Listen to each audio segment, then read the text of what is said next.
नमस्कार। आज आषाढ महिना, आषाढ महिन्याचा पहिला दिवस।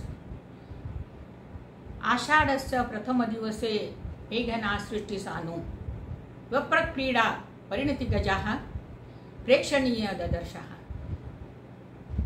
या मेघदूतातील पंक्ती आठवतात, अमर पंक्ती आहेत।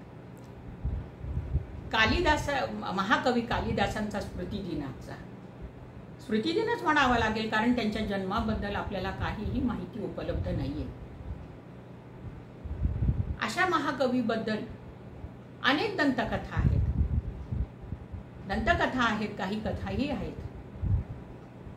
त्यांच्या लग्नाबद्दलही आपल्याला कथा माहीतच असेल, पण मूढ व्यक्ती हा उपासनेने प्रज्ञावंत बनू शकतो, याचं ज्वलंत उदाहरण म्हणजे महाकवी कालिदास।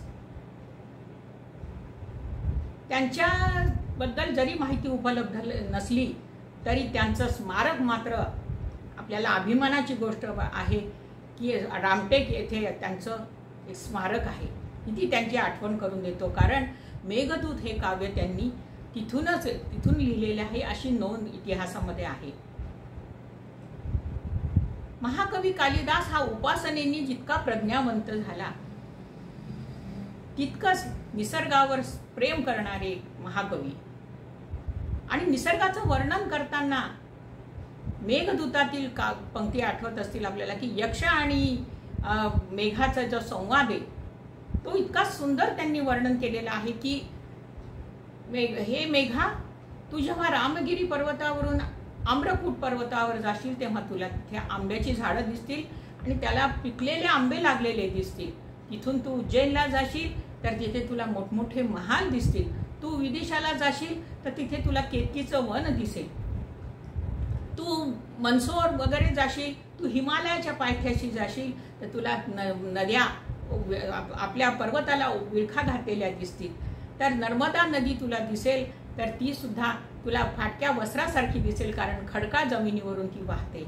किंवा मानसरोवरावर जाशील तेव्हा तिथे राजहंस एकामागे एक मोत्याच्या माळेसारखे फिरतात, हे तुला दिसेल। तिथून तुला कुबेराचं घर दिसेल। इतकं निसर्गावर प्रेम करणारा आणि त्याच्यावरती तो तितकाच अभ्यासक असे महाकवी कालिदास। किती अभ्यास केला असेल की कुठे कुठे काय काय पिकतं, कुठे काय काय होतं याचा अभ्यास केल्याशिवाय तर त्यांनी काव्यामध्ये लिहिलं नसेल। शृंगाराचा महासम्राट म्हणतात महाकवी कालिदासांना, पण त्याचबरोबर जितका शृंगार रस वर्णिलेला आहे शाकुंतलमध्ये, तितक्याच भारतीय संस्कृतीच्या मर्यादाही त्यांनी पाळलेल्या आहेत। शकुंतलेची पाठवणी करताना कण्व मुनींचे जे संवाद आहेत, बाबूजींच्या गीतामध्ये ते आपण ऐकलं असेल की कन्यकान कनक कोश मी धन्यास अर्पिला, किंवा पान पान गाळुनी दुःख दाविती तरू गर्भिणी मृगी कुणी वाटही तिची धरू। इतकं सुंदर वर्णन कण्व मुनीच्या संवादाचं केलेलं आहे।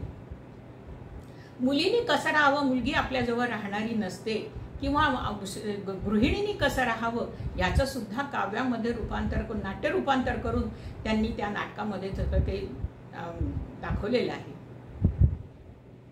रामायण आणि महाभारत हे आर्ष महाकाव्य, त्याचं विदग्ध महाकाव्य निर्माण करणारे महाकवी कालिदास। आचार्य आत्रे असं म्हणत होते की रामायण आणि महाभारत आणि महाकवी कालिदास हे 3 काव्य असले तर सगळ्या साहित्याची जरी हानी झाली तरी हे जर साहित्य राहिलं तर भारतीय संस्कृतीतल्या साहित्याला कुठेही काहीही धक्का सुद्धा लागणार नाही। इतकं त्या महाकवी कालिदासांच्या काव्याचं वर्णन प्रत्येक जण करत आहे। निसर्गाचं सौंदर्य काव्यात रूपांतर त्याचं, मेघदूत आणि यक्षाचा आणि मेघाचा संवाद, त्याच्यामध्ये त्याच्या पत्नीचं ती फाटक्या वस्त्रामध्ये जरी असली तरी ती जातीच्या सुंदरा काहीही शोभते अशी आहे याचं वर्णन। अशी अनेक वर्णनं आणि अनेक महाकाव्य त्यांनी रचली। 7 तर इंद्रधनुष्यच आहेत आपल्या भारतीय साहित्याचे, 7 त्यांचे 2 खंडकाव्य आणि बाकी नाटकं वगैरे हे सगळे हे इंद्रधनुष्यासारखे आपल्या भारतीय संस्कृतीमध्ये आहेत, म्हणूनच तर त्यांना भारताचा शेक्सपियर म्हणतात. अहो, जर्मनीच्या महाकवींनी शाकुंतल नाटक डोक्यावर घेऊन नाचावं.